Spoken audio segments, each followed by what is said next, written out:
I love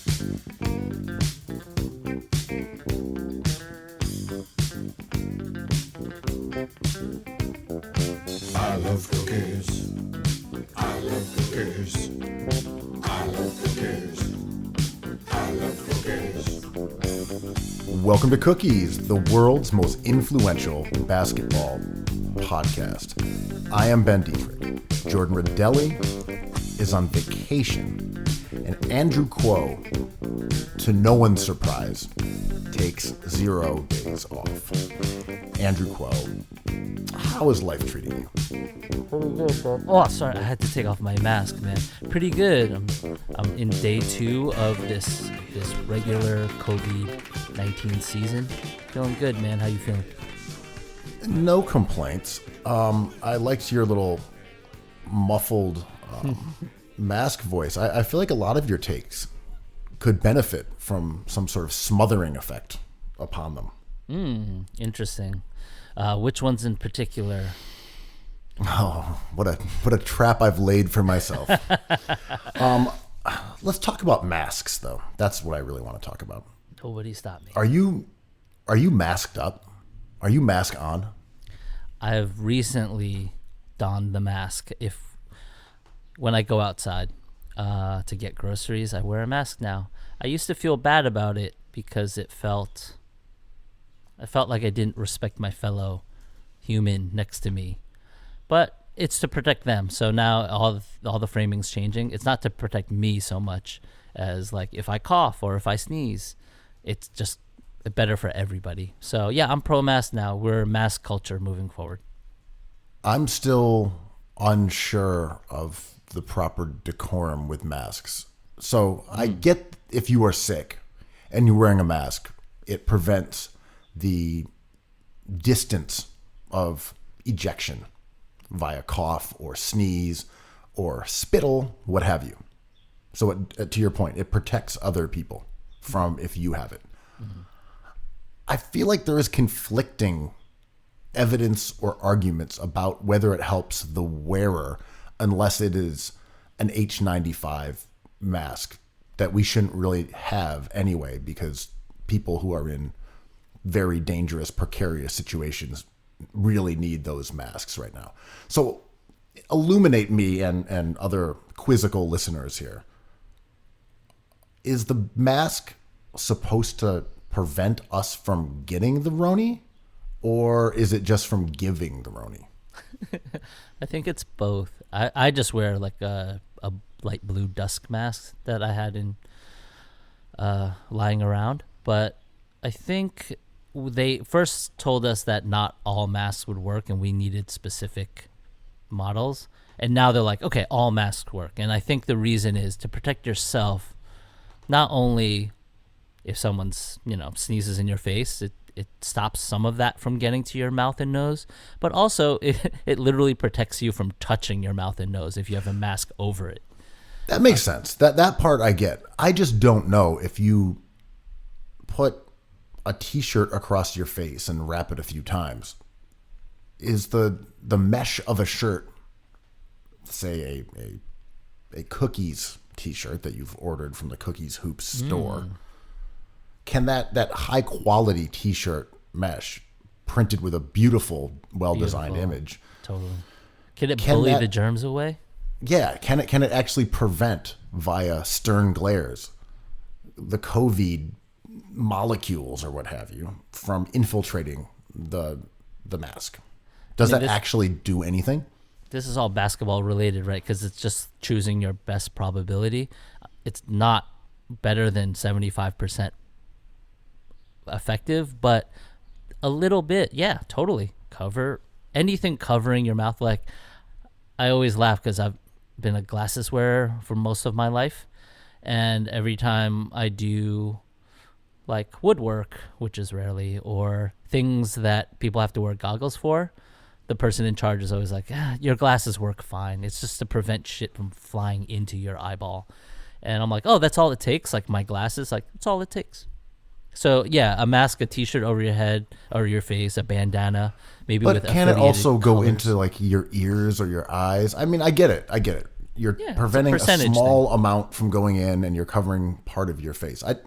I just have not seen conclusive evidence across the board saying that like wearing masks helps the wearer as much as it does the opposite.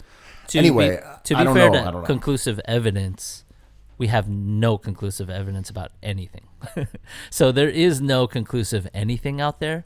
All we know is the things that make you feel better and are helpful to other people. And just tying a bandana over your face, yeah, it helps. I guess my main thing here is trying to figure out if we are adding masks to our regimen, which is, of course, constant washing of the hands, not touching your face, trying to keep 6 feet away from other people. Is the mask now part of this, or is it like an added bonus? Is it part of the I don't know, the canon of corona prevention, or is it still just like a suggestion? It's only a suggestion now because there's a shortage for medical professionals. As soon as they have everything they need, it was kind of discussed that it would be a part of our routine moving forward. But right now they're holding off because there's a shortage in hospitals. There was a New York Times article that argued that social distancing seems to be having a something of an effect on the amount of new cases. And they cited the data that was harvested by a thermometer company. And I don't know if that company is only gauging fevers that are reported through medical professionals or if they are self-reported from consumers. I don't know enough about it. It was a somewhat optimistic outlook to say that, you know, fevers are generally, there are less new fevers. But it was kind of wild to look at the map of the United States. And, you know, of course, it's color graded. And lots of sort of orange, lots of a darker orange. And then the only places in the entire country that were really bright crimson red were Manhattan, Brooklyn, and like 4 parts of Florida. And that was it. Like those are like the hot spots. And we haven't even really heard about Florida being a hot spot yet, which is interesting because the thermometers are showing it as being absolute mayhem. But that hasn't really been a story. It's all about New Yorkers traveling out of the state and getting captured by Rhode Island state troopers who were going door to door looking for, you know, fleeing Gothamites. But Florida was just swarmed with red zones, according at least to this thermometer data. Yeah, I think this is an interesting political way to look at science because we're finding out pretty quickly if you listen to certain outlets, like they're not testing in red states as much because it doesn't really do them any favors with their political arguments and the people who hold gubernatorial seats there or Senate seats. And you know, we're seeing a high rate of infection in Texas, but the numbers don't reflect that because they're not testing. And right. I think the one of the abstract things of many abstract things that's happening is the rate in New York isn't going up. We're just getting tests. The rate is the rate, sort of like the ceiling is the ceiling. The tests are just coming through. So we're just getting results. What is the Martell Webster of infections in New York, and what would the Llewellyn Dang be if we're going to look at the floor and the ceiling? Same thing, baby.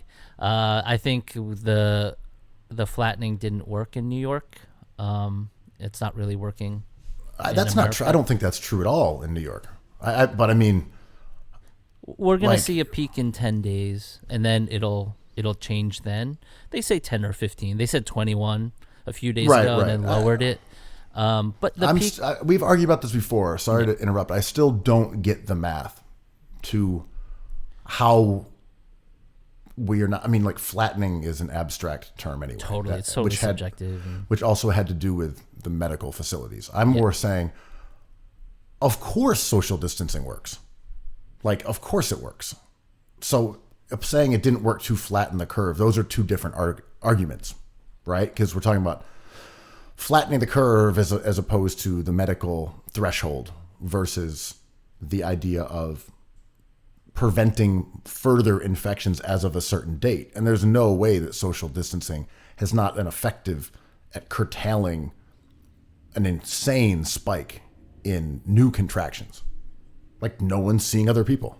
Like, no one's around them. It's just not going to happen.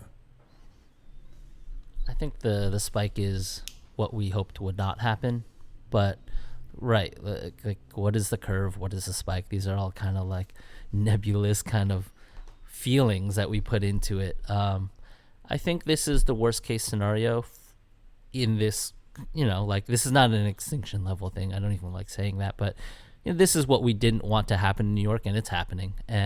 But now there's discussion of like we can see the hump at least. The saving grace with this virus is it's predictable. It hasn't mutated. It hasn't changed. It hasn't really come back. We expect it, or what I see on TV, they say we expect it to come back in many different forms, and we should be prepared. But right now it is behaving exactly like, a swarm of rats, or the viral videos, like the heavy metal cat hoarder feeding the cats with one bag of food. It happened, and the social distancing kind of worked, but maybe kind of didn't, probably didn't.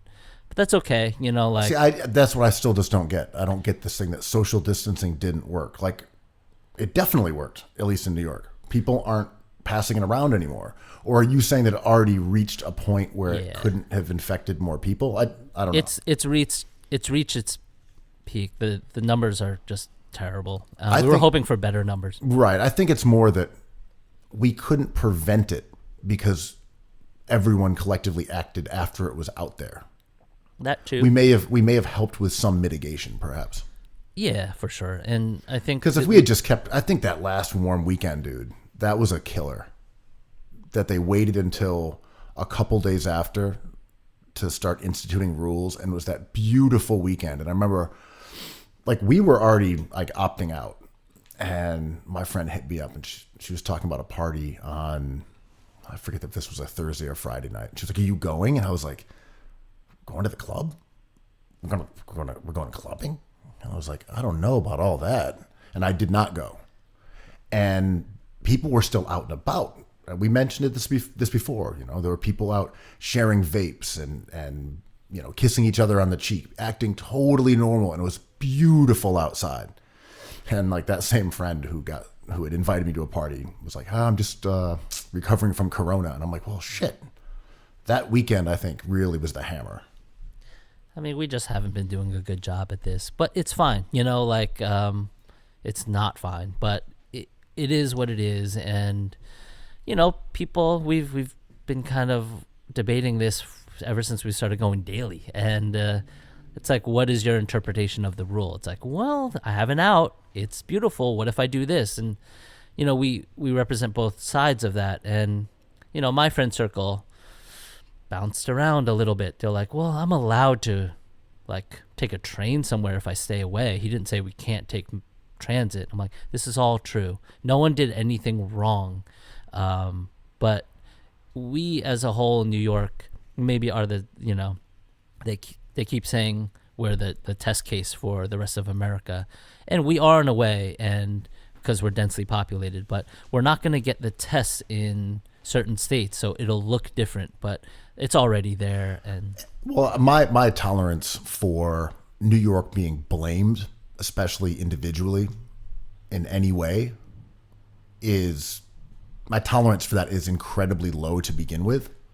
And I find it utterly unacceptable that there is this message, especially from the right wing or from red states, that like, this is New York's fault. New York did this wrong. Like, get the fuck out of here. Yeah. This was our government screwed this from the jump. And I'm not even saying Cuomo did a great job, but to blame this on people in New York, we individually should have been shutting this down 2 months ago? Like, get out of here. And like, we can't blame people who left because like we weren't told not to leave. You can't blame people who were out that weekend that I'm talking about. I was skeptical, and I looked at these people like, yo, you guys are kind of crazy. This is inadvisable. But they are not the villains here. The villains here are the people who left us out to dry. We're the ones who were in that crimson glowing eye with the Empire State Building flashing, an ambulance light above us in like the hot seat of Corona in America. And like we're being blamed for this shit. Like, no, unacceptable. I sometimes I think like, yeah, I agree. The government left us out to dry, and I'm like, but what does it look like if they didn't leave us out to dry? Would it look more like China and like a military state? We do not want that either. Like, I'm not talking about a draconian crackdown. I'm saying all of these responses should have been pushed forward. They should have happened earlier. That's what I'm talking about. Also, the testing. There aren't tests here. We can't find out if we already had it. We can't find out if we have it. Like it is absolutely nonsensical. And for people to be like mad at the stray New Yorker who went somewhere else. Like, no, man. We can say, look, that was inadvisable. It could have been selfish. But like, no, this is not an individual thing right now. I have no answers. I wish I had more. I'm guessing, like, I pose some questions on Twitter and maybe have like a little confirmation thrown my way. Like, what should I do about my rent? What should I do about my studio rent? Is this advisable? Like, we're not getting any information, and Cuomo's up there like putting on a good face. Our buddy Jeanette Hayes posted a viral photo. Does he have a nipple piercing? No kink shaming ever, but that was kind of surprising, and I was like, surely it looks like it. Yeah, it looks like a nipple bar. Yeah. Good for. Or he's just got one of those sort of, I don't know, mountain terrain style nipples. Where there's a lot of peaks. Does he have long nipples? Wide nipples. This is a Curb Your Enthusiasm bit. But yeah, I mean, Cuomo's getting up there, and his bedside manner is great. I'm not mad at him, but there's nothing anyone's doing because there's nothing that's doing. And I mean, Cuomo certainly has not done a good job in terms of like what he's done. Actually, he's been totally fine on TV. I mean, that's what people want, Yeah, I'm saying he has not been good in this role by any stretch. I don't know anyone who has been. If you look across the policy of the world and when it hit, no one's done a good job. For Literally sure. Nobody. It is tough. And as we've discussed so much, it really reveals what you're about.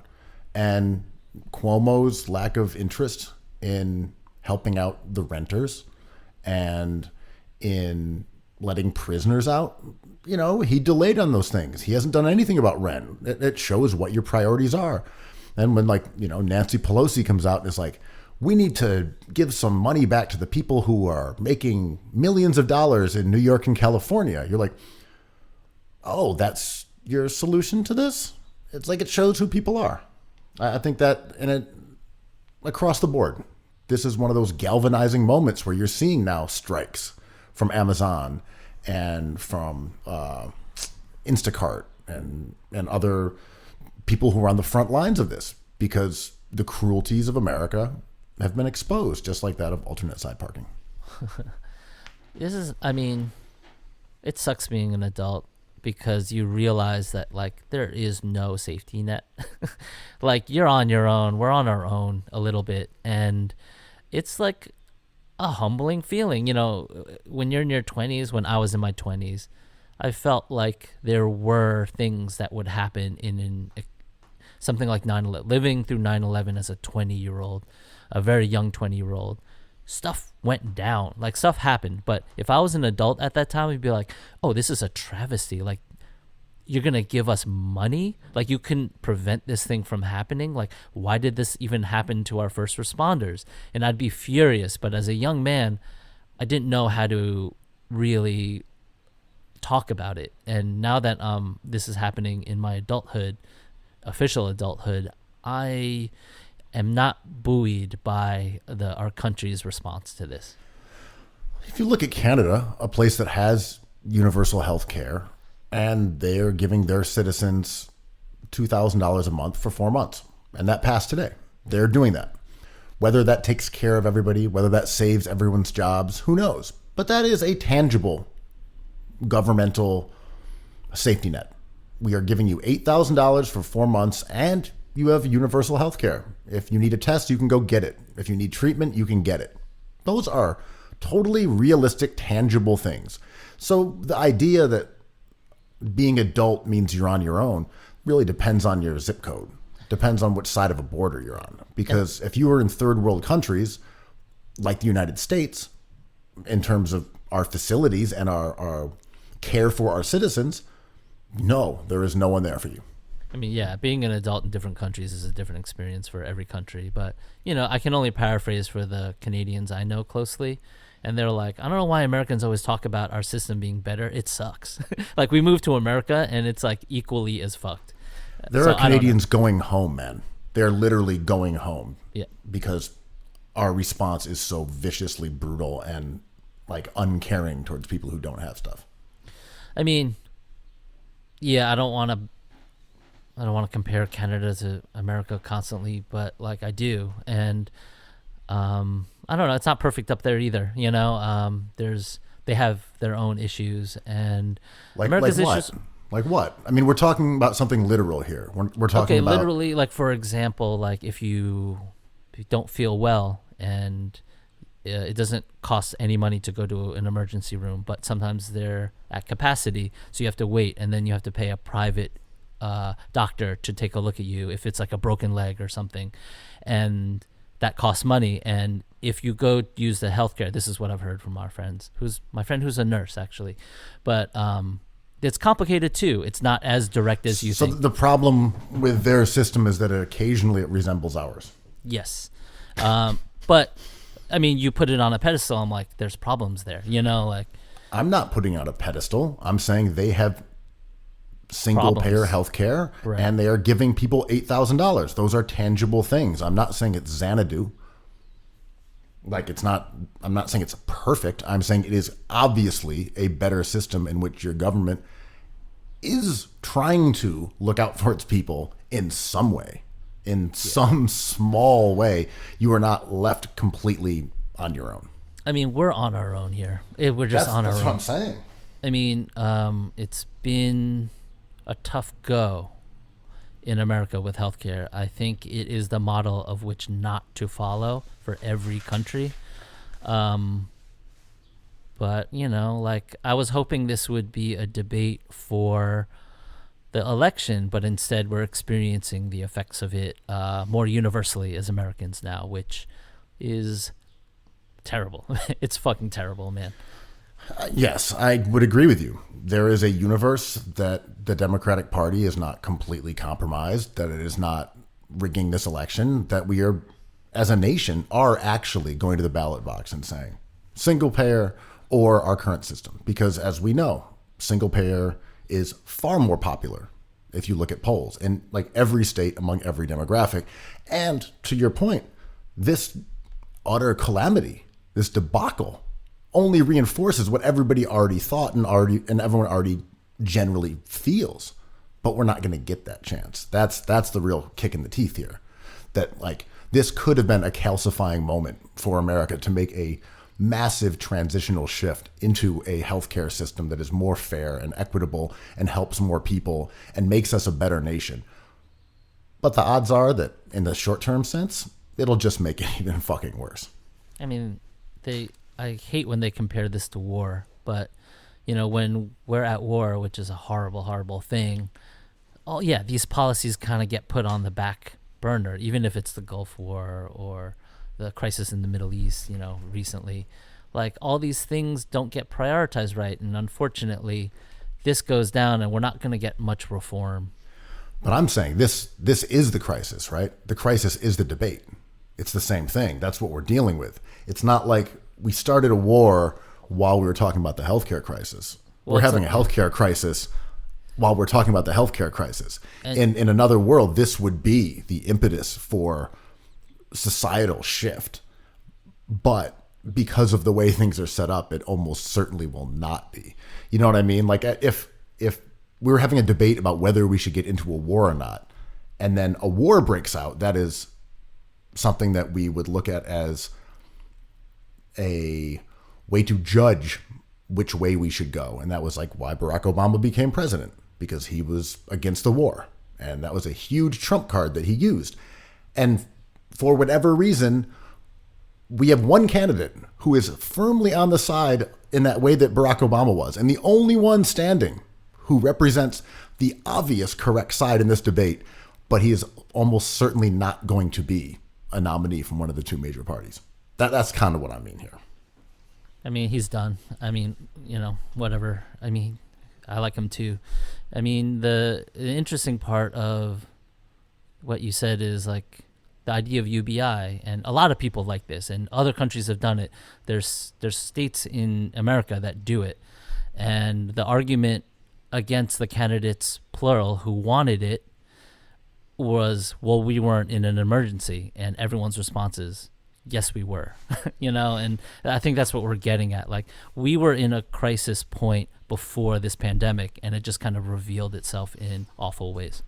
Yes. That's exactly what I mean, is that to have something that so utterly defines exactly what this debate is about and exactly what these discussions about the disparity of wealth and the cruelty and unfairness of America's endgame capitalism has been fully exposed in such a dramatic way that you could not have ever predicted it. It's like, here it is.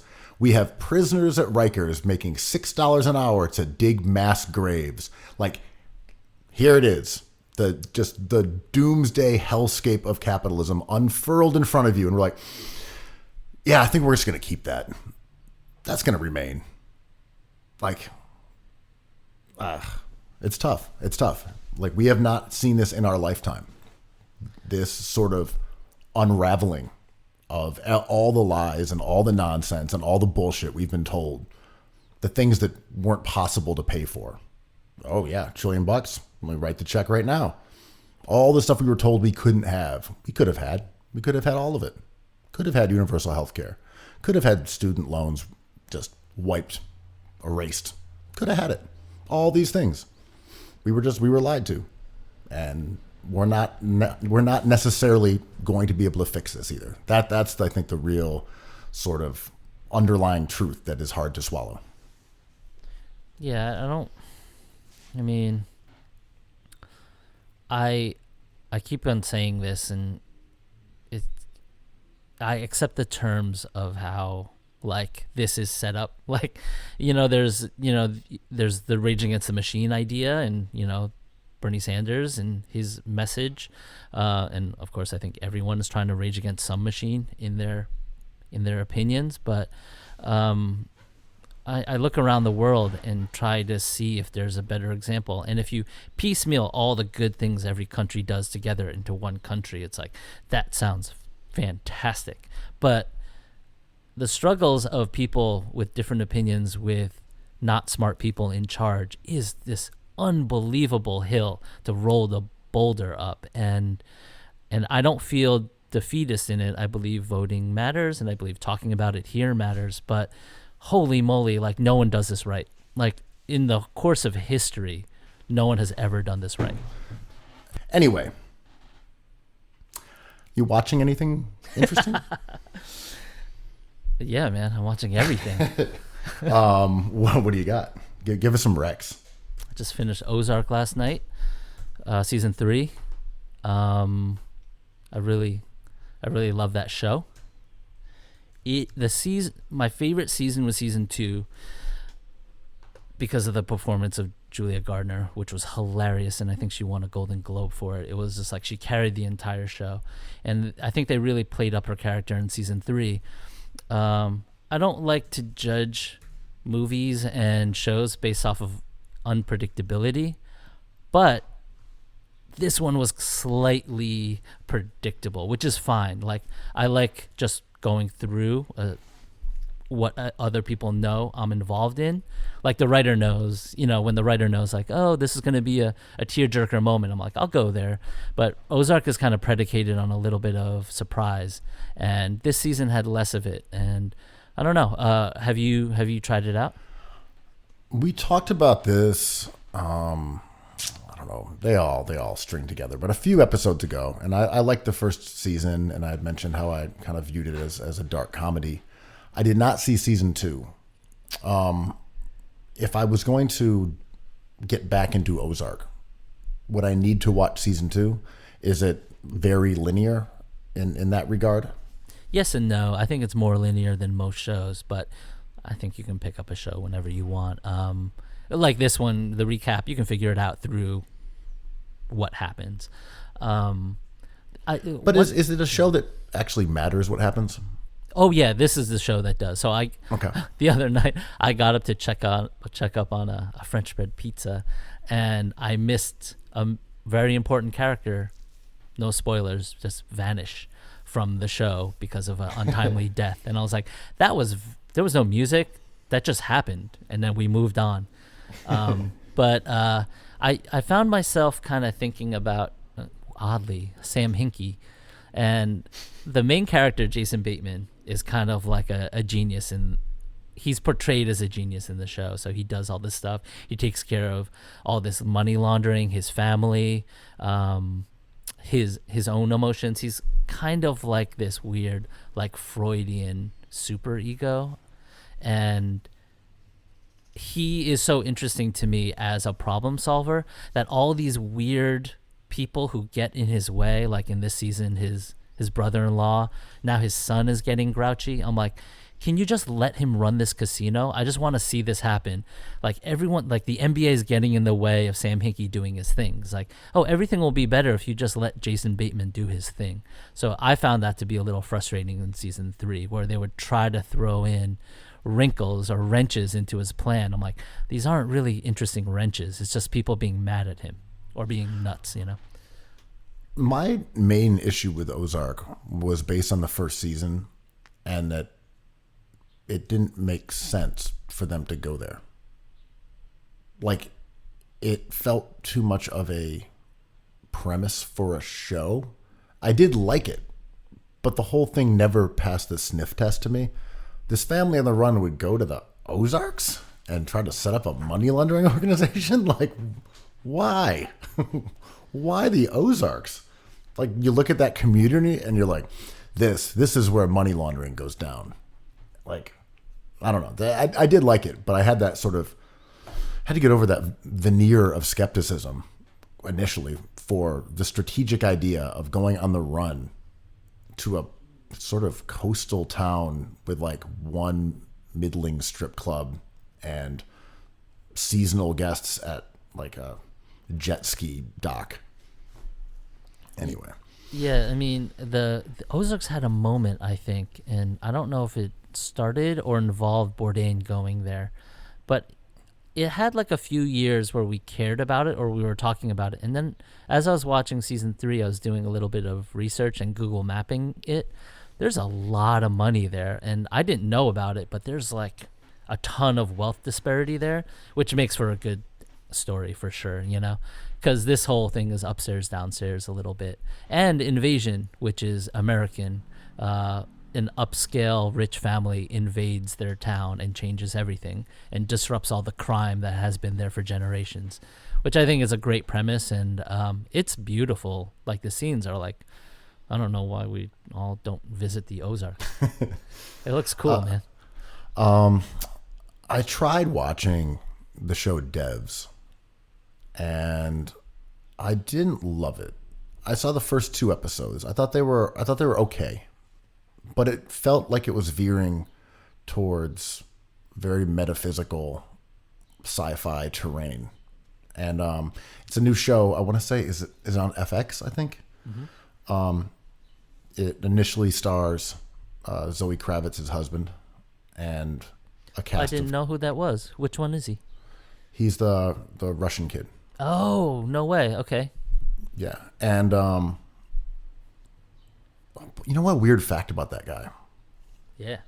He's not racially ambiguous. He's just a white guy. Interesting. So he's Weird.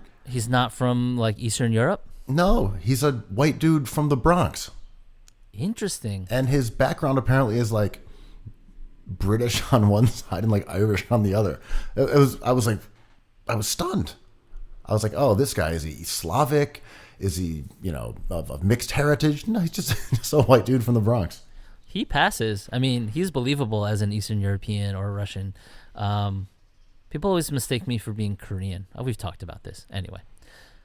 But yeah, so the first 2 episodes kept my attention, and they are cleverly written. It's pretty snappy, pretty smart. But I felt like it was going off the rails towards territory I wasn't going to be interested in. I wanted it to be just a realistic techie thriller, and it feels as if it's going to, what's the way of phrasing it? Like it's going to become like really heady sci-fi. I love Alex Garland. I'm a big fan of this show. And right, like the first few episodes were a lot of intrigue and a lot of murder, no spoilers, and a lot of like fixers doing fixer-ish things, not unlike Ray Donovan. But now it's kind of turned, I believe they're on like the 5th episode, and I think it's turning towards a lot of like metaphysical multiverse kind of, pontificating. It's kind of, it's turning into more indulgent, I would say. I love it. I love all this multiverse kind of storytelling, but also one disappointment I have is it relies on CGI really heavily. So instead of showing like no spoilers, the piecing together and like breaking down of reality, of your reality, it's not showing you scenes or memory. It's just like people disintegrating and then reintegrating, sort of like the Avengers. And I'm like, oh, it would have been, if I had my perfect show, it would have been shown to us through stories as opposed to like someone evaporating. Yeah, when the dude is in this magical laboratory for the first time. This isn't a real spoiler. This is early episode 1, and he's looking at code, and it like blows his mind. He's like forces him to vomit. He's just like, oh my god, I can't believe what we're looking at, and they don't tell us what it is. And I'm like, man, this is like the Pulp Fiction box that glows. I was like, I like that box though. I was like, this is same, but like this is magic. If he's looking at this and vomiting, it's not going to be what I want it to be. It'll be like, it's going to be something about how this is writing the code to our universe and et cetera. I'm like, there's no way this is what I'm looking for when they did it in that sort of, oh, he's looking at the code that creates our multiverse. Like I love all hacker everything, even the movie Hackers and rollerblades and the cool style of that movie. Like I love everything about like people tapping on a computer being like enhanced, but right, I think the ingredients and proportion of science to fiction is always something that is up for the creator's choice, and this one might have a little too much fiction and not enough science in it for my taste. I really like it. Can't wait to watch the next episode. But right, when it's too deep into fantasy, it kind of needs to tether itself to something else, and there's not enough science happening in devs for it not to spiral out into kind of like a magical thinking story. Yeah, that's where Annihilation lost me as well. Mm-hmm. Like the premise was interesting, but once they were traipsing around this alternate universe magical land, I was like, all right, I just don't care anymore.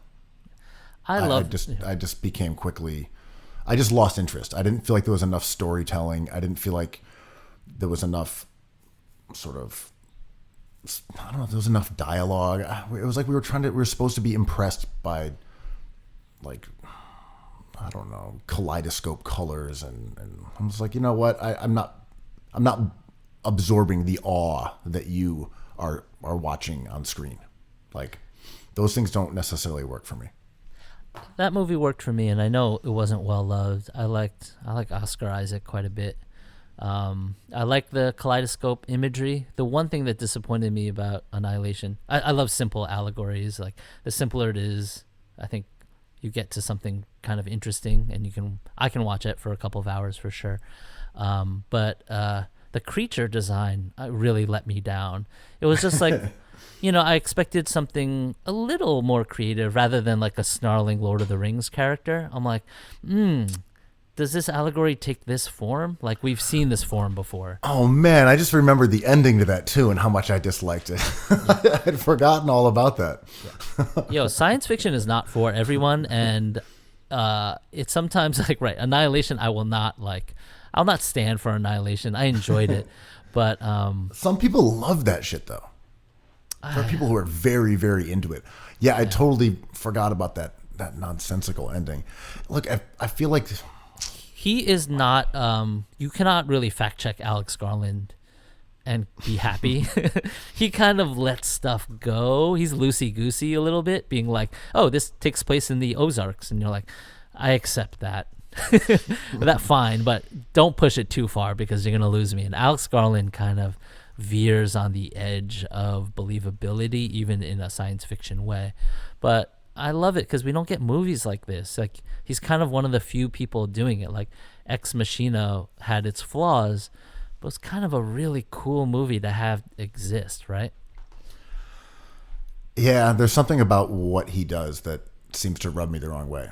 I did not mind that movie, but there's something about that mix of, like, that we're supposed to marvel at the tech in front of us.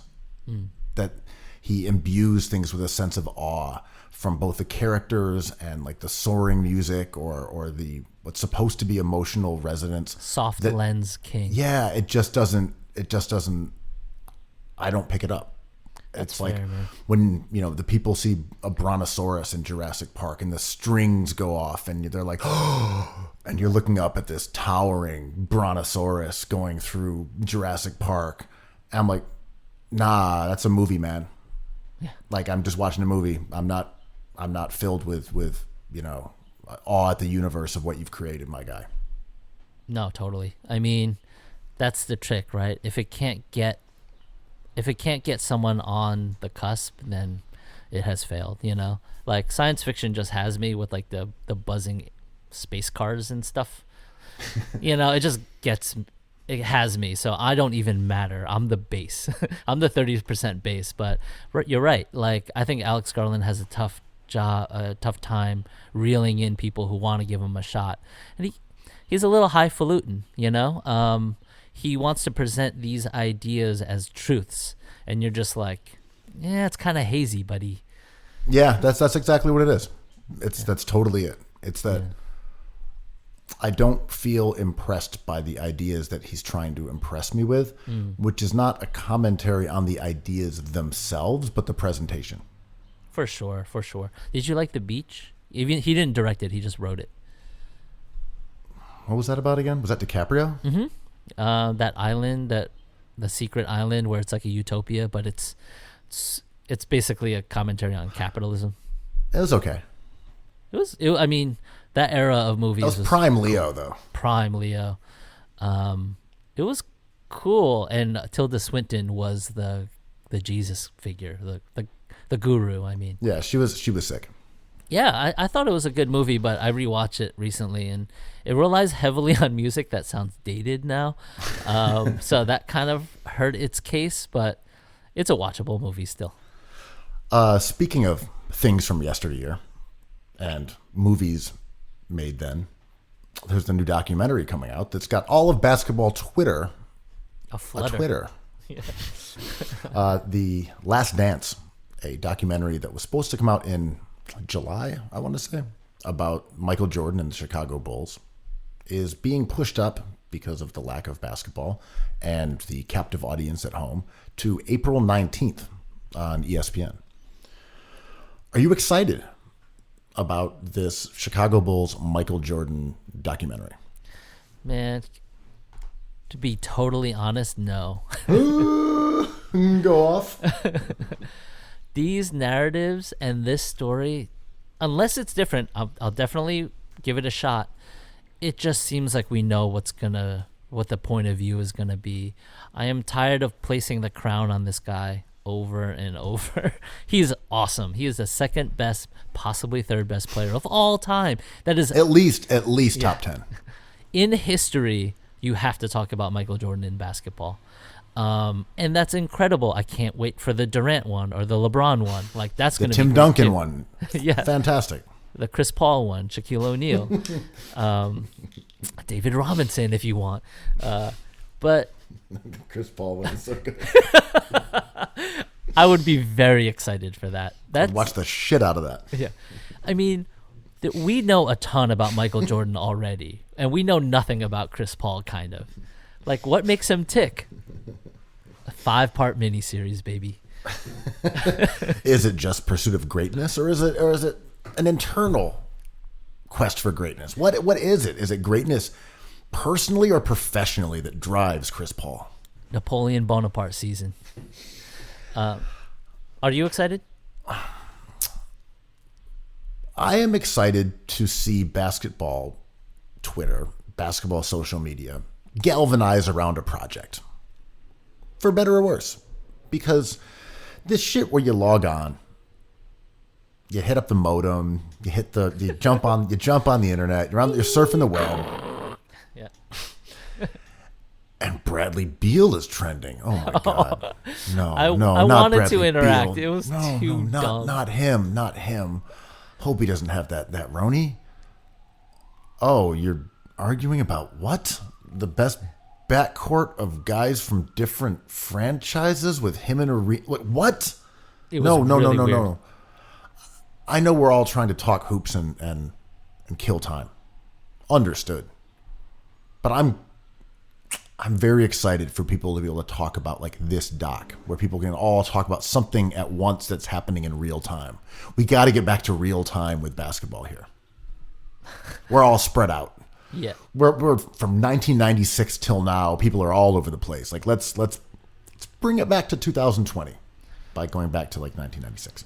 You don't want to pair Atlanta Hawks gods, Joe Johnson and Trae Young together? Ponder that combination. It's so bad. Just marinate on that, Ben.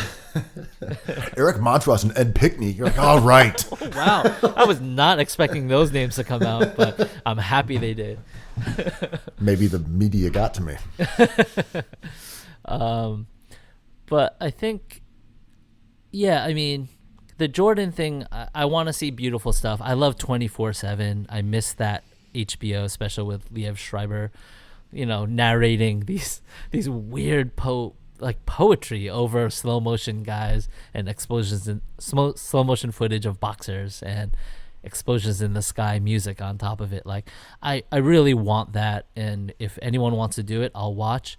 I am tired of hearing how great and how flawed Jordan is. I'm exhausted. I wish it was, say, Ezra Edelman doing this documentary. Someone who would take a subversive look, or one that may flout conventional wisdom. But my gut instinct is that this is what you just described, in that it's about how great he was, but at what cost. Yeah. Or he was a flawed champion. And I mean, this is inevitable. That's who he was. Like, he was not Tim Duncan. He was a sort of sociopathic, driven, maniac. He was not a normal person. And the way that we have seen a template, whether it was him or Kobe, I mean, those are the two most emblematic guys of this style of archetype. The irony a bit, though, is that Michael Jordan was as great as he was because he was a nonsensically good athlete and that good at basketball. And same with Kobe. When you look at these things about Kobe, he was great because of his will to win. And then you watch him just like dunking over someone from a step inside the foul line as a rookie. And you're like, yeah, that guy looks pretty freaking good at basketball, man. It might not just be will to win. it could be that he's 18 years old and like throwing down monster dunks on the heads of like legendary centers. So I'm wondering, will it just be that Jordan wanted it more, or was a conflicted person, or are we going to get some really awesome stuff? Will we get like a look at the entire team? Will we get a look at the abusive side of Jordan? Like that might be entertaining. I don't know. We can almost predict the arc of this, right? Underrated North Carolina, Sam Bowie ends up. But it's not a Jordan doc, right? Oh, right. I thought it was. It's about the Bulls, right? Okay, is this about that run? Sure. I mean, I Which thought it was more about Jordan. I'm much more into a Bulls doc than I am a Michael Jordan doc. True.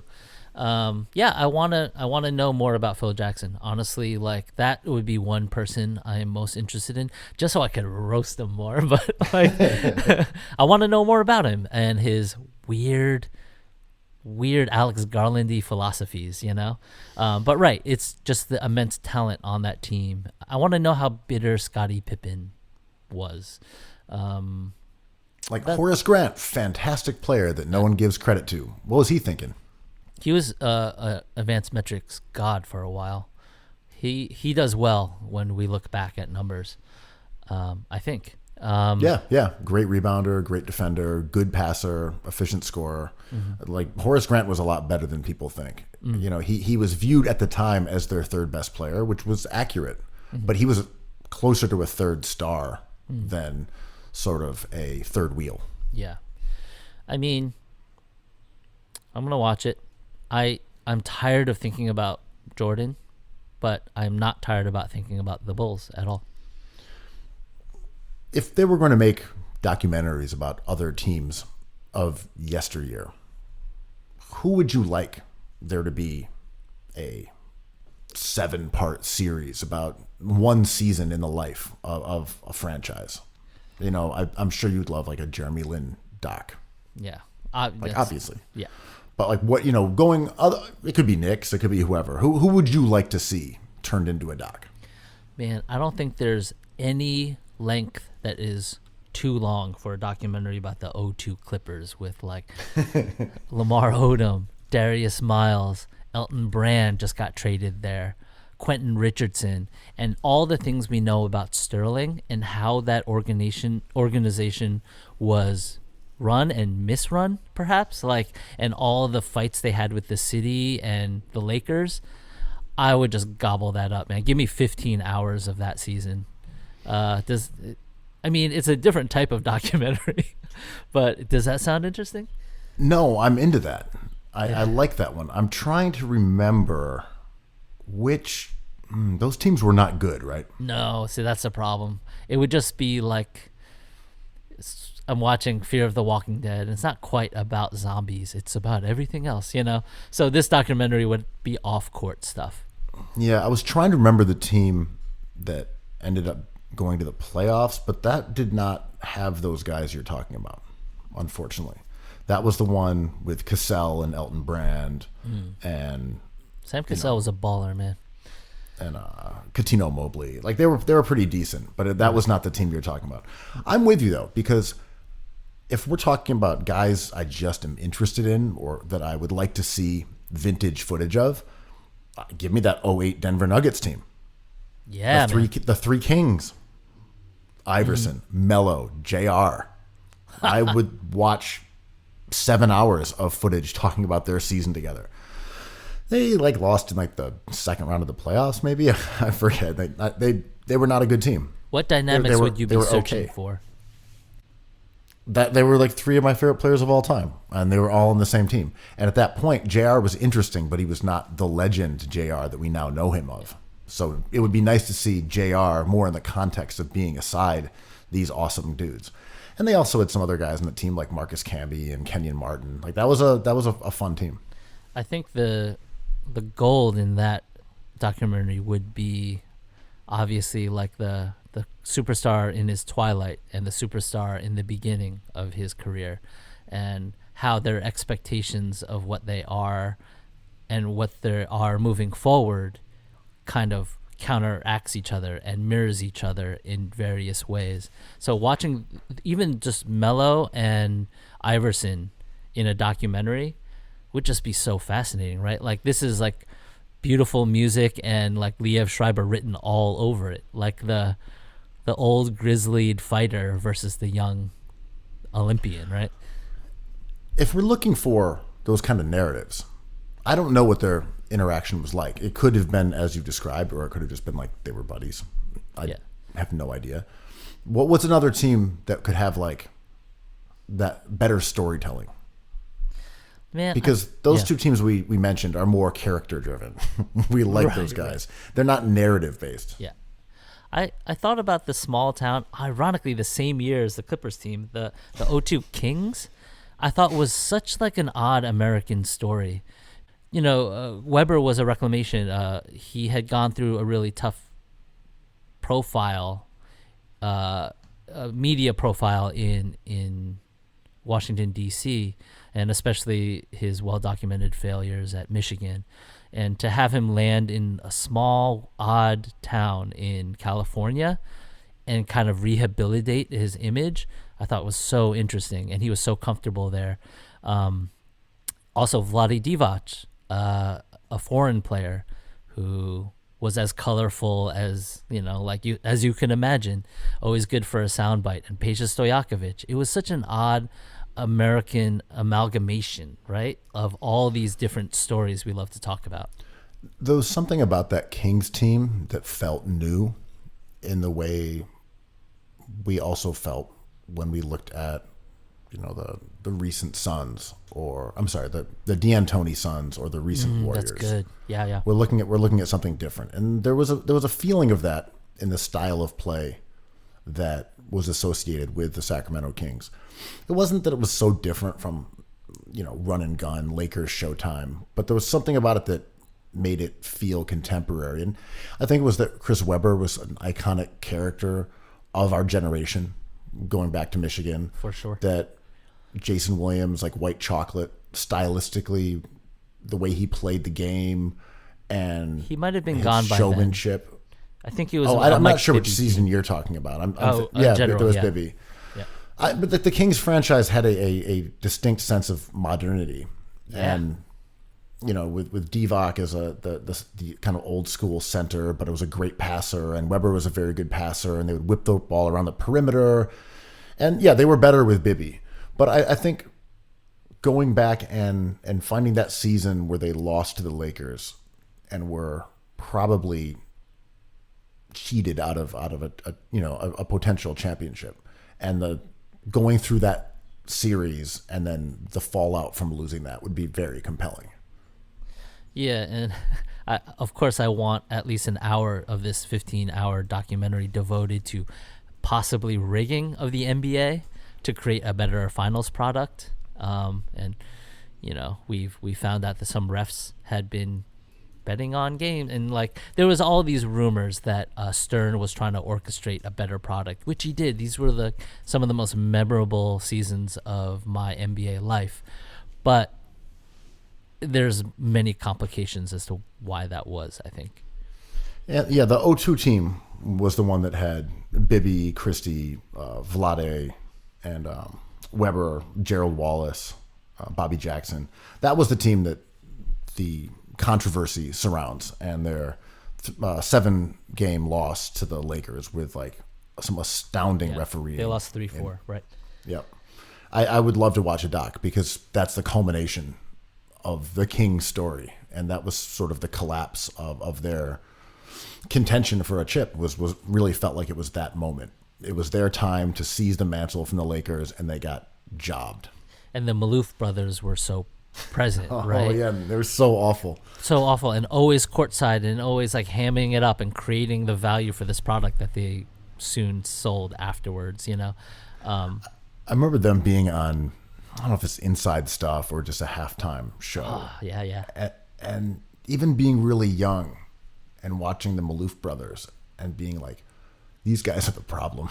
It was like they were being presented as cool, sort of, on their private jet. Here they are. And I'm like, ooh, these guys suck. Suck, right? Just the worst. And I believe they made their money in Vegas. I'm not sure, but they were new money, and the NBA tried to like really play them up. And this was the era of, where's Pat Croce now? Remember the self-help guru in Philly? Oh yeah. He was the team president, I think. I forget the exact term, but during their run to the finals in 2001. Did he continue in sports at all? I can imagine him getting into like GoPro or like biking or something. I don't know. If I remember correctly, he started as a trainer and was like a multi-millionaire off of gyms. Yeah. Oh, right. And so present during the Allen Iverson years. Like, he was the front office's face and always kind of referred to himself as a pirate and had a dumb beard. Right. You got any teams for this? Any more teams? I would take the same Lakers era and bounce forwards 2 years to 2004 because that was the last year of Kobe Shaq, and the disintegration of their relationship after winning several championships together, to me, would be incredibly compelling if you had footage from that entire era. Like, what was their dynamic like that Kobe, after that season, basically threatened to leave unless they traded Shaq, who had been the face of the franchise for ages. And you also have Gary Payton, who is a colorful character, and you also have Karl Malone on that team. So you have a couple ring-chasing legends. You have Kobe, Shaq at their peak, about to fall apart. And then you've got like your other dudes around, the Foxes and the Fishers and Luke Walton, but you also have Phil Jackson's last year in Los Angeles during that era. I don't know. I think that season, with it culminating in a 1-4 loss to the Detroit Pistons.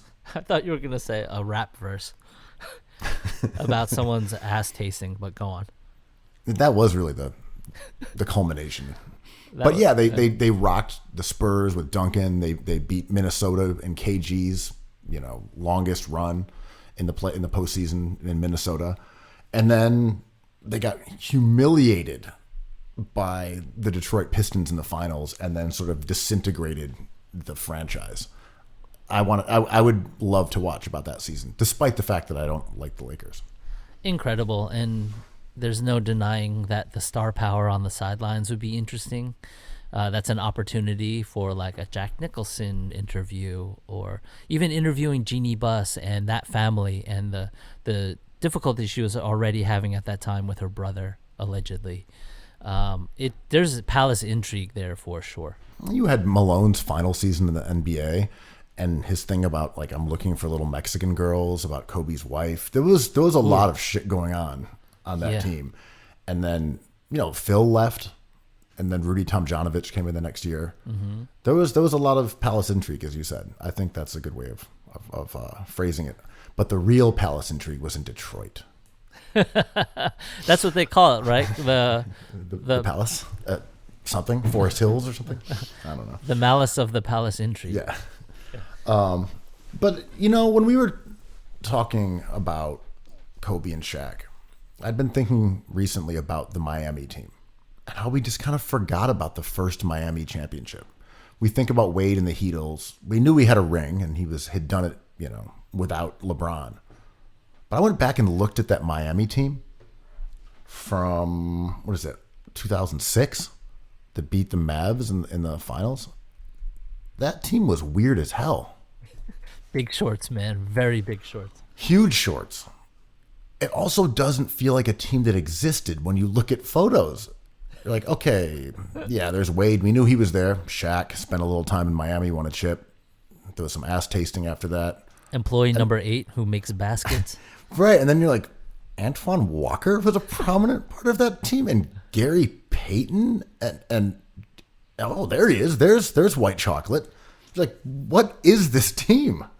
35-year-old Udonis Haslem at the time.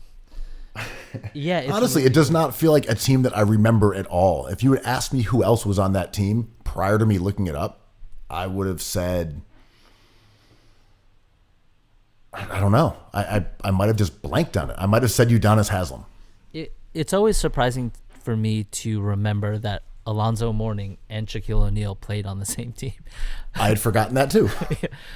It's surreal, but Zoe has a ring, and I always forget that because he was one of the great players of the 90s, even before the NBA started.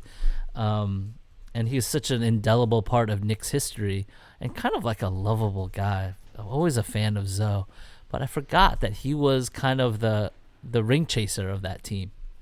Even though it was his own team, sort of? Yeah.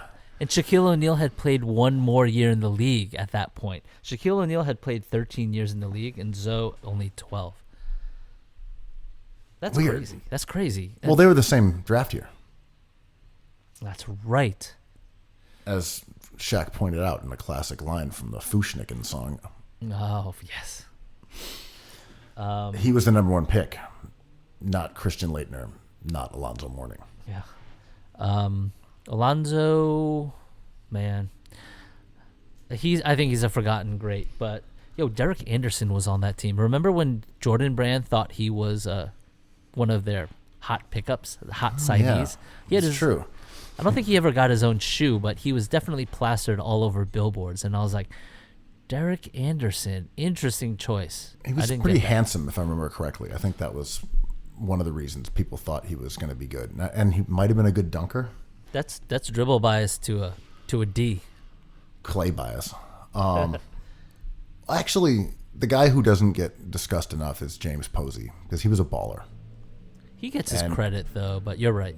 Maybe, but Posey was a really big component of that team. And one of the earlier, along with Bruce Bowen, who was the real prototype. But I think Posey was kind of the second iteration of the 3-and-D wing on a playoff contender.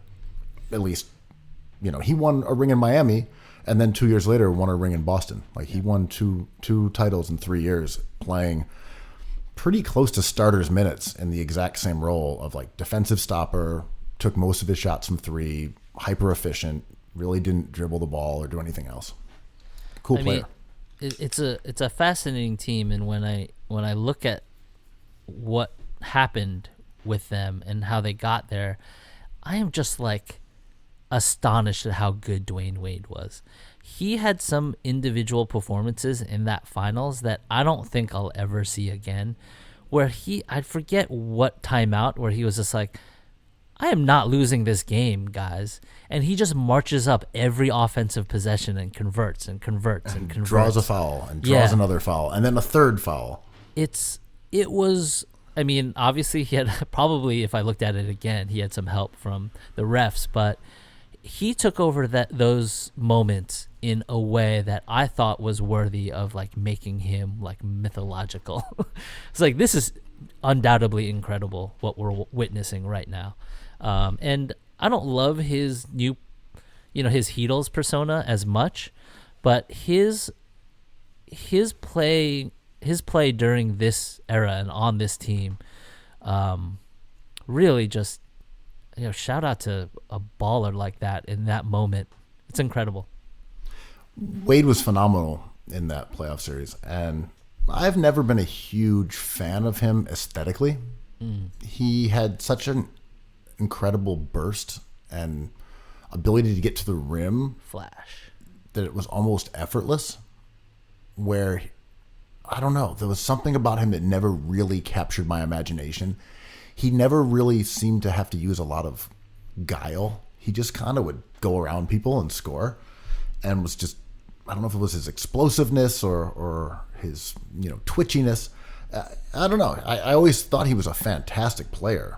Was it the lack of range? I don't know if it was even a shooting thing. I don't know. In that game 7, he shot 21 foul shots. That's a lot. It's quite a bit. It's a lot of free throws. Pretty normal, right? Yeah, normal, whatever. But game 6, he only shot 25. Donahue. He was 11 of 28 from the floor, 21 of 25 from the line for 43 points. 4 rebounds, 4 assists, 3 steals. And he beat your fraudulent king, Dirk Nowitzki. So where's the achievement in that? Yeah, it doesn't even count really. Jason Terry's team. They call it Terry's squad for a reason. Well, Terrytown, Texas. But yeah, that team is odd. In some ways, it feels like the original super team that we just didn't acknowledge. And not in the way of, a whole bunch of guys coming together, but in that you have to stitch together parts with like random pieces in order to build a title winner. Okay, Jason Williams, sure. Okay, Antoine Walker, he'd be nice to have. And we never saw that team have that trajectory of earning their way up to the finals, with heartbreaks and then getting there and then the decline. And we kind of saw that rise and fall really going back to teams like the Bulls. Oh, you work your way through the Pistons. You finally win. Then, and that was why Jordan was so memorable, that they never got taken down. We never saw that Bull decline because he retired from the game. And, we've seen teams rise and fall, and that doesn't really happen as much in this modern era because guys move around so much. Mm-hmm. We never saw the Heatles fall because they went to the finals and then lost to the Spurs and LeBron left. There was no, they ran out of juice and then the new East Coast Conference team overtook them. It was just LeBron going somewhere else and becoming the best team in the East.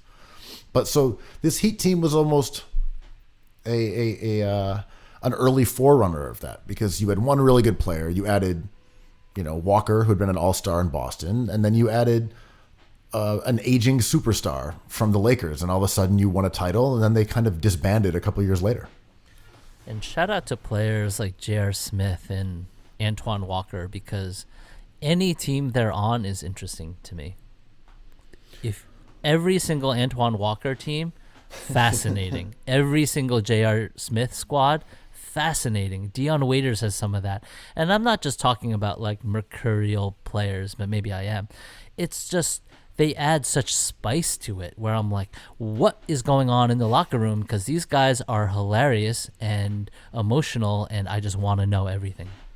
You put Danilo Gallinari on a team, and I am interested. I will watch. You put Ricky Rubio on the court, I might watch. Mm-hmm. But then if he's on the Suns, I probably won't. So it's funny you mentioned ex-Knick legend Danilo Gallinari, because I've been reading chatter of some people who think that the Knicks should re-sign Danilo Gallinari. And this is my favorite discussion of all time. Welcome to the new pod, the Knicks Rebuild Pod. Have you heard? Okay, go off. Have you heard the news that was dropped last night, I believe, that at the deadline this year, the Knicks were entertaining trading a first-round pick and Julius Randle, Goth legend Julius Randle, to the Charlotte Hornets for Malik Monk, pre-suspension, and your boy, Terry Rozier. Scary Terry. Scary Terry. Scary good Terry? Or scary bad Terry? Or scary middle Terry? It's pretty much that one. Yeah. the outcry that came with the announcement that this trade was something the Knicks had pursued under former team president, whatever his role was, Steve Mills. Current team homie, Steve Mills. Yeah, just in the building. No one knows what he does. Yeah. But the outcry to this news was mostly relief that this had been the final straw, apparently. Mills wanting this trade. And they had been like, nah, dude, you're out of here. Like, you got to go. We can't abide by your ridiculous suggestions anymore. We're going to make you go sit in the corner for a while, and then you can come creeping back to power. Does this trade pass the sniff test, if you are a Knicks fan, as something that was discussed or potentially desired? It was too believable. So it passes the smell test, sniff test that way. Of course, the Knicks were trying to make this happen. It's incredible. Like, all we're doing is like coveting these first round picks like little truffles. Like we're all Anthony Davis over here. And to maybe trade one of them away for a player whose like stock has pretty much been determined, and maybe overvalued a few months earlier by Charlotte. You don't bail someone out of their mistake and give them your gruel, which is a classic Knicks thing to do. My unpopular take on this trade is that it would have been fine. Like, is it a good trade? No. Is it a bad trade? Not really. Because it was very unlikely this was an unprotected Knicks first-round pick. The Knicks got some picks from Dallas that are not going to convey at particularly remarkable places because Dallas is good. So it might have been one of those Mavs picks. It could have even been this year's Mav pick. I don't know. Whatever it is. It could have been something that's going to be, a pick in the 20s. And if you look at that trade and you view Dennis Smith Jr., his contract has been picked up. He's arguably the worst player in the NBA. So that's dead weight. You're moving that contract. You're cutting that money for next season. Randall has one more year and he makes about the same money as Rozier. So you're basically, and Monk has at least some talent and was playing better this season before he got suspended for Lord knows what. So you're kind of getting rid of a bad contract, swapping two pedestrian players, adding 1 year of one of them, giving up a mediocre first rounder. Feels like a wash to me, man. Oh, yeah. I mean, the Knicks are definition of a wash. But isn't it funny how they fixate on players? Because there was a rumor they were trying to sign him in that free agent summer. And they just want their guys. Like, they had a little bit of, whist for Dennis Smith Jr. And he drops a triple-double, and we're, at the Garden. And they said, we need to have him. And they just like certain guys, and I don't know. I mean, we know who their scouting is just through Google, but their scouts kind of have shown interest in Rozier for a long time. I think it is probably a wash, and that pick probably isn't as valuable as we think it is, unless you can package it and trade up one spot to get LaMelo Ball. And I like to have that bullet in the chamber, but Rozier is a fine player. He is. He had a decent year. He was okay. He was kind of a little better than a net zero. Shout out to your boy TH. But I would be frustrated in that it would solidify a position that is an ongoing kind of developing situation in New York, which is the point guard position. And there's 3 point guards that are very tasty in this lottery. And any one of those at a rookie scale deal and keeping Randall is a better idea. I think the trade suggestion does make a lot of sense and does pass the sniff test because of the things that you just mentioned about the Knicks and particularly Steve Mills' seeming infatuation with certain players. When Phil Jackson was ousted, it seemed as if Steve Mills' major executive goal was putting a thumb in the eye of Phil Jackson's legacy. Kind of like Trump versus Obama, but that's where this metaphor ends. But we saw him immediately go and reacquire Tim Hardaway Jr., who Phil Jackson had traded away for the 19th pick, which became Jerian Grant. He then traded the pillar of the franchise and sort of the crown jewel of Phil Jackson's tenure in Kristaps Porzingis for Dennis Smith Jr., who he almost certainly wanted to draft. Yes. Whether he had voiced that internally and been overruled, who knows? But it did seem like there was something and I'm going to get the guy that you wouldn't let me have. And that was the Frank Ntilikina draft, I believe. But I was going to say, we hadn't really mentioned it. Malik Monk, though, might have been a guy that our dude, Steve Mills, said, okay, Dennis Smith Jr. or Malik Monk. Maybe Malik Monk was actually his guy. A lot of people liked Monk that draft. And he was playing well. But, maybe it wasn't Dennis Smith Jr. only. Maybe it was Malik Monk. And this is him saying, I know Malik Monk is good. Here's my chance to finally get him. So it could have actually been the same thing, the sort of knee-jerk response to Phil Jackson's errors from the past and trying to, prove some point, whether it's to him or Dolan or Phil or, I don't know, the universe in large. It's like the Knicks are really intrigued by the yellow Starburst. You open a pack of Starburst and you eat the good flavors, and the yellows are always left over. They're pretty good. I mean, you'll eat them in a pinch if it's no other choice. The Knicks love the yellow Starburst. So, like, we're willing to buy back a whole pack's worth of yellow Starburst because, maybe they're just as good as red. I'm like, okay, we're going to eat all the orange and then peddle the yellow off to the Knicks. You know what I mean? When the real thing here, as the Nets and the Sixers have shown, is that go get the guys who have no value and sift through them. Yeah. Like, I don't know what the candy version is, like the Boston baked beans. These are so mediocre, and they're so all the mediocre. same, but a few of them are delicious. Yeah. But yeah, the Knicks go bargain hunting, but not really for bargains. No.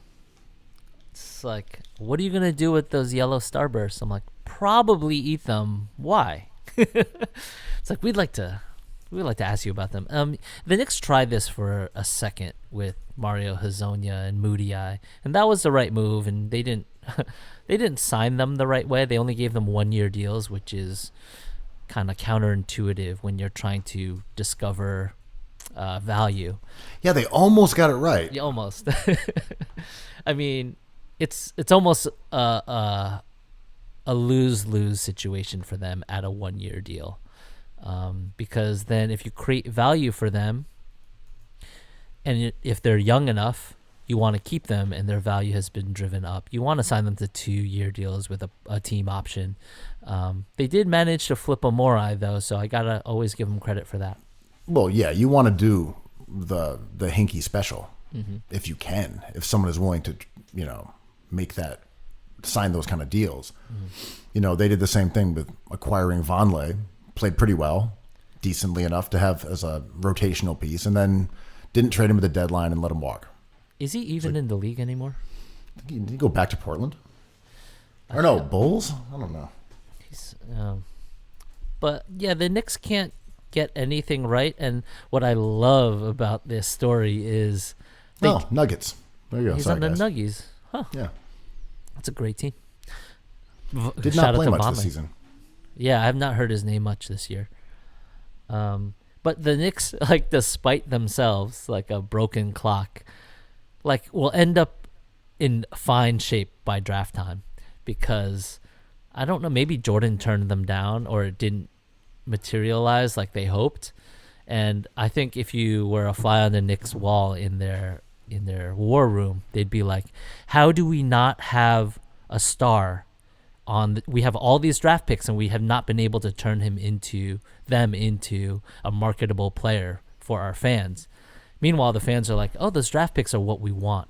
I mean, obviously anyone will take a good pick off their hands, but they're trying to wheel and deal here, which is funny.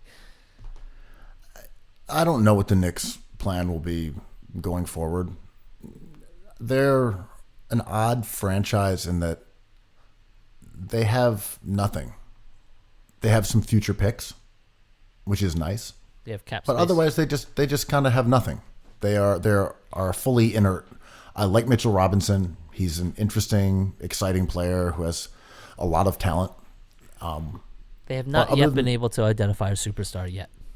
It's not even that. It's not even a superstar. They have one guy with some potential. I don't look at anyone else on that team and say this guy is going to be a starter on a playoff team. None of them. I think R.J. Barrett is a rotation player, for sure. Maybe, could be, but their rebuild. He had a bad season. Very bad. Yeah. Their rebuild is essentially at ground zero. Yes, but I'll take that. I like that. Yeah, they're not in the worst position because they don't owe a bunch of future picks. They don't have a lot of guys on contract, but they don't exist. They are relegated. Oh, for sure. I mean, but given the products we've been shown for 2 decades or,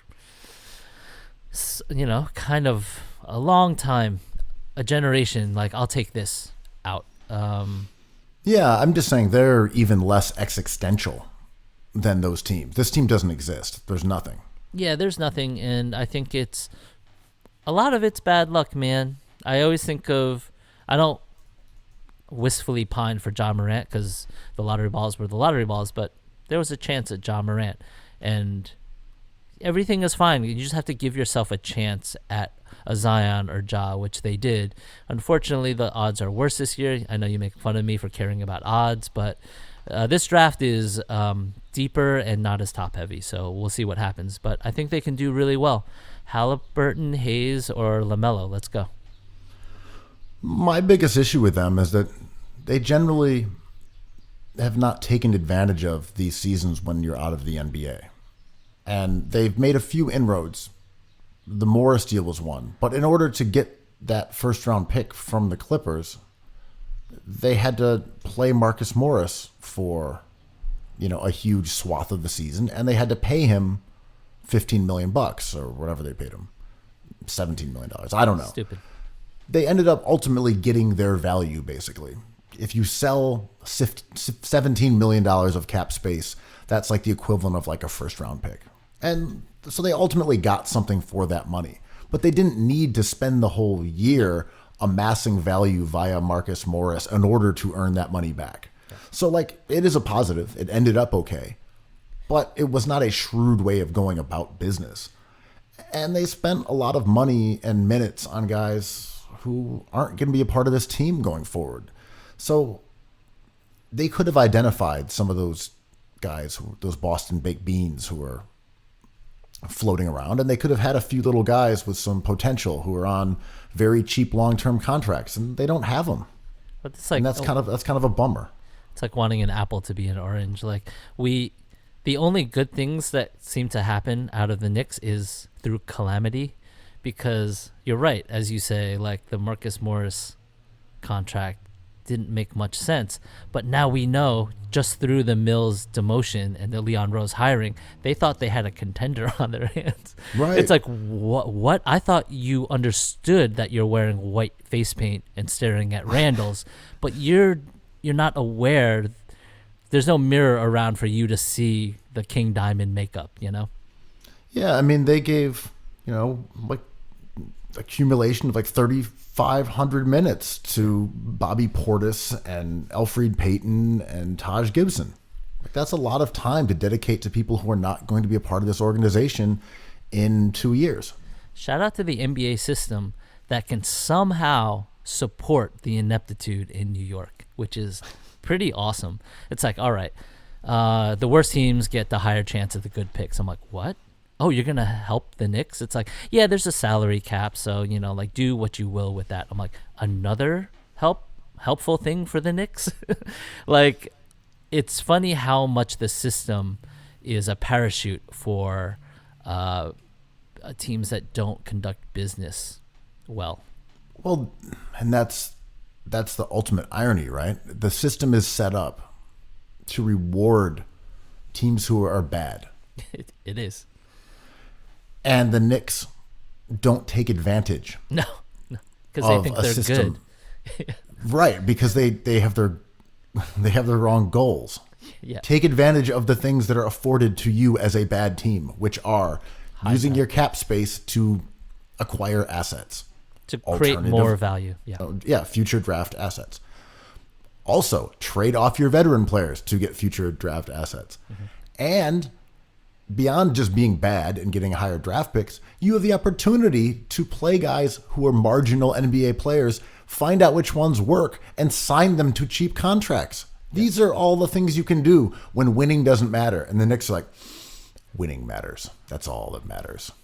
But we have Protect Randall. the garden. Yeah, we have Randall, Taj Gibson, and Amorai. That is an 8th seed, isn't it? And we're just like, excuse me? I'm just imagining that the meme of the girl with the butterfly. Is this an 8th seed? Is this a competitive team? Is this a demotion for Steve Mills? The answer was yes. Yeah, very entertaining, very rewarding team. I feel lucky, man. It's the soap opera I want. That's how I feel about Cookies, the soap opera that everyone wants. And is on every day around this period. Yeah, about that. Cookies. Cookies.